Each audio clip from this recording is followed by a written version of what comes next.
Senior citizen न्यास की मासिक बैठक में क्षेत्र की विभिन्न समस्याओं पर विचार विमर्श किया गया।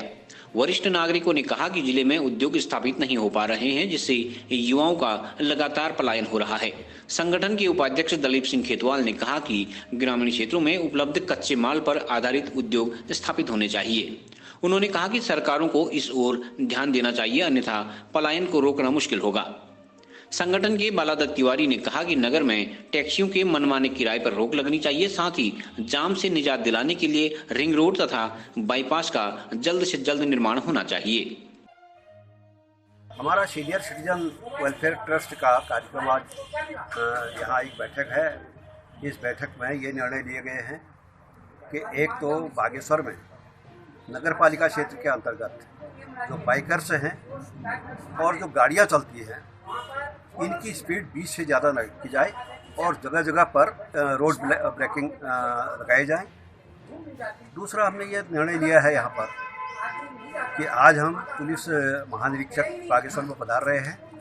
वो पहली बार एक पुलिस महानिरीक्षक हमारे बागेश्वर में पधार रहे हैं, तो इसलिए उनका स्वागत करेंगे, हम उनका वेलकम करेंगे और उनको भी कि ये रोड समस्या के बारे में जो बाइकर्स के द्वारा और गाड़ियों के द्वारा और मनमाने दाम टैक्सियों के द्वारा लिए जा रहे हैं, उन पर अंकुश लगाने के लिए और प्रत्येक टैक्सी पर रेट लिस्ट लगाने के लिए अनुरोध किया जाएगा। पीछे देखा जाए और साथ ही साथ जो टैक्सी ये बाइक टैक्सी है, उनका संचालन बागेश्वर में किया जाए टैक्सी के रूप में, ताकि लोगों को कम किराया दे करके वो जिला मुख्यालय या अन्य मुख्यालयों में जाने में सुविधा हो। तीसरा जो है, हमारा यहाँ पर रोजगार के अवसर जो है बिल्कुल समाप्त हो चुके हैं।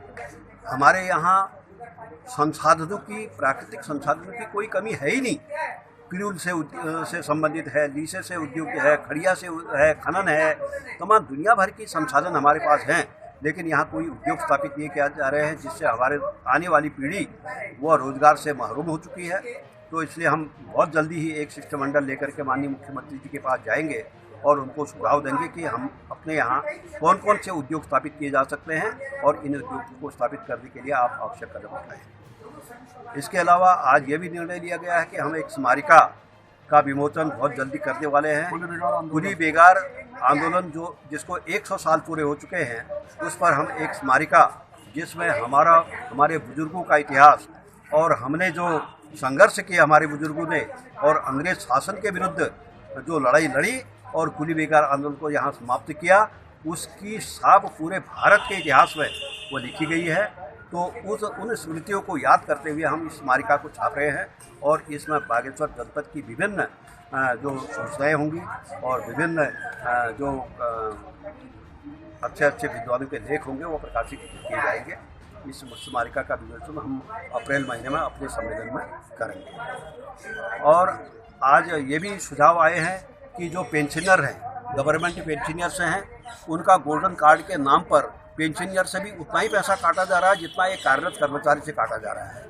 इसलिए पेंशनर की आधी काटी जाए और इसको स्वैच्छिक भी बनाया जाए। जो नहीं कटवाना चाहता है उसको इससे मुक्त रखा जाए। तो ये हम प्रस्ताव आज देने वाले हैं। और अभी ये नगर पालिका के क्षेत्र के अंतर्गत लोगों ने खाद बनाने के लिए पिरूल और जानवरों के घास के लिए जो लूटे बना रखे हैं, उनमें आग लगने की प्रबल संभावना बनी रहती है, जिससे बड़ा नुकसान होने की संभावना है। तो इसलिए नगर पालिका क्षेत्र के अंतर्गत इस प्रकार के जो लूटे और घास इकट्ठा करने की प्रवृत्ति है, उसको हर गांव से जरा सा दूर हट के बनाने के लिए नगर पालिका प्रयास करे। सबसे पहले मैं सीसीएन का धन्यवाद दे देता हूँ कि आज हमारे सीनियर सिटीजन की जो मासिक हमारी मीटिंग है, हमने हर ये पहले सप्ताह में पहले रविवार को जो होती है वो हम ऐसी मीटिंग बुलाती है। आज हमने बहुत सारे प्रस्ताव आपको दे रखे हैं और माननीय हमारे सेक्रेटरी साहब हैं बालादत्त तिवारी जी और हमारे अध्यक्ष जी भी हैं, इनने वो प्रस्ताव पास कर रखे हैं। और एक बात है, इसमें हमें सरकार से निवेदन भी करना चाहते हैं कि हमारे जो पहाड़ की सड़कें हैं, वो जो मार्केट है, जो जहाँ तक हमारे कस्बा है, जैसे कांडा है और आपके भराड़ी है, गरुड़ है और बागेश्वर है, तो इसमें बहुत सारी संकरीय रोड हो चुकी है, क्योंकि वो बहुत आदिकाल से बने हुए हैं। तो समय के हिसाब से अब ऐसा है कि वे तोड़ फोड़ हो नहीं सकती है।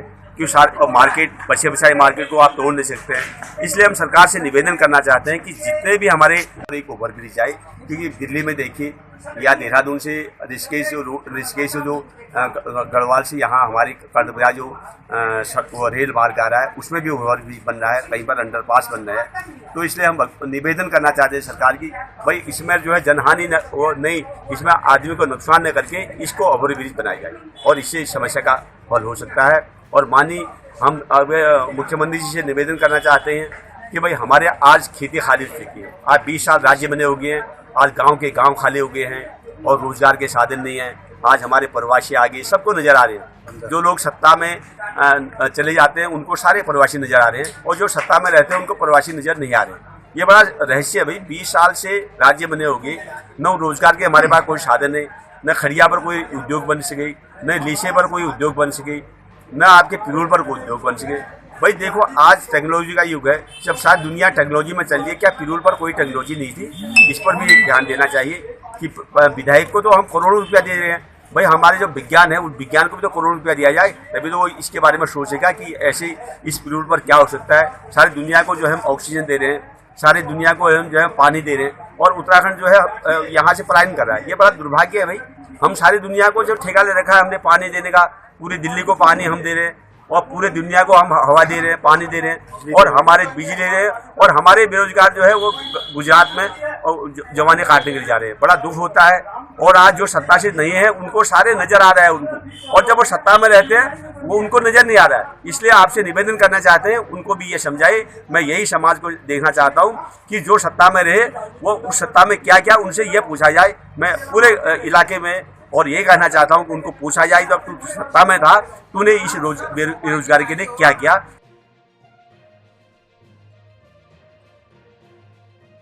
CCN न्यूज के लिए सुरेश पांडे की रिपोर्ट।